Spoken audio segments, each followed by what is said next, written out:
France के ऊपर फटे क्षुद्र ग्रह को लेकर बड़ा खुलासा हुआ है। वैज्ञानिकों ने अनुमान जताया है कि यह क्षुद्र ग्रह पृथ्वी से 28 किलोमीटर की ऊंचाई पर अचानक फट गया था।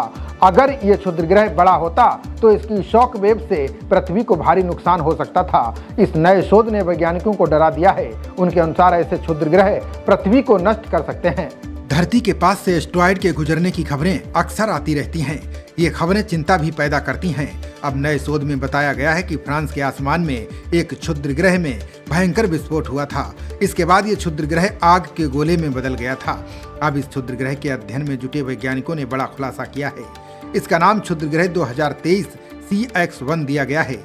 ये क्षुद्र ग्रह लगभग 28 किलोमीटर की ऊंचाई पर टूटकर बिखर गया था। इसके बाद उत्तरी फ्रांस के ऊपर इसके टुकड़े तेज रोशनी करते हुए आसमान में फैल गए थे। वैज्ञानिकों का मानना है कि यह एक क्षुद्र ग्रह के लिए असामान्य व्यवहार है, जो आमतौर पर बहुत पहले टूटना शुरू कर देता है और छोटे छोटे टुकड़ों में पृथ्वी के वायुमंडल में गिर जाता है।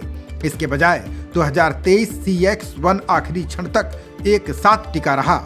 साथ ही एक ही विस्फोट में अपनी कुल ऊर्जा का 98% छोड़ दिया, जिससे वो आग का गोला बन गया था। नासा के एम्स रिसर्च सेंटर की गणना के अनुसार उल्कापिंड ने 4 मेगा पास्कल का गतिशील दबाव छोड़ा, जिससे इस विशेष आकार के क्षुद्र ग्रह के लिए अपेक्षा से लगभग 4 गुना बड़ा उच्च दबाव का क्षेत्र बन गया।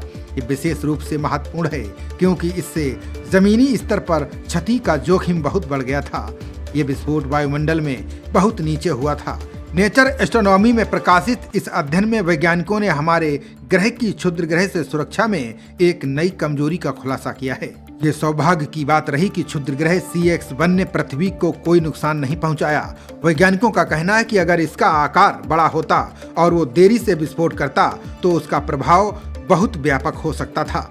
कनाडा के वेस्टर्न ओंटारियो विश्वविद्यालय में शोध करने वाली ओरियन एगल ने उल्कापिंड की तुलना परमाणु बम से की।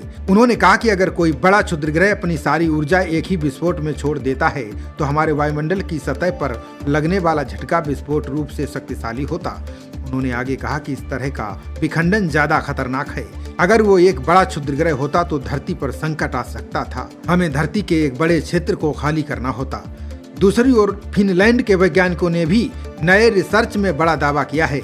उनके अनुसार 78 मिलियन साल पहले जब एक बहुत बड़ा एस्टेरॉयड धरती पर गिरा था तो उससे छोटे छोटे सूक्ष्म जीव निकले थे। ये जीव न सिर्फ जिंदा रहे बल्कि उन्होंने बढ़ना भी शुरू कर दिया था। स्वीडन की लिनियन यूनिवर्सिटी की टीम ने फिनलैंड के लपावरजी नाम के बड़े गड्ढे में इन जीवों को खोज निकाला।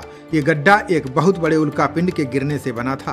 वैज्ञानिकों ने पाया कि इस टक्कर के बाद बने पानी और गर्मी वाले सिस्टम में इन सूक्ष्म जीवों ने अपना एक खास इकोसिस्टम बना लिया था। ये लंबे समय तक पनपते रहे। नेचर कम्युनिकेशंस नाम की पत्रिका में छपी ये रिसर्च बताती है कि किसी उल्कापिंड के गिरने से बने गड्ढे में जीवन कब शुरू हुआ था।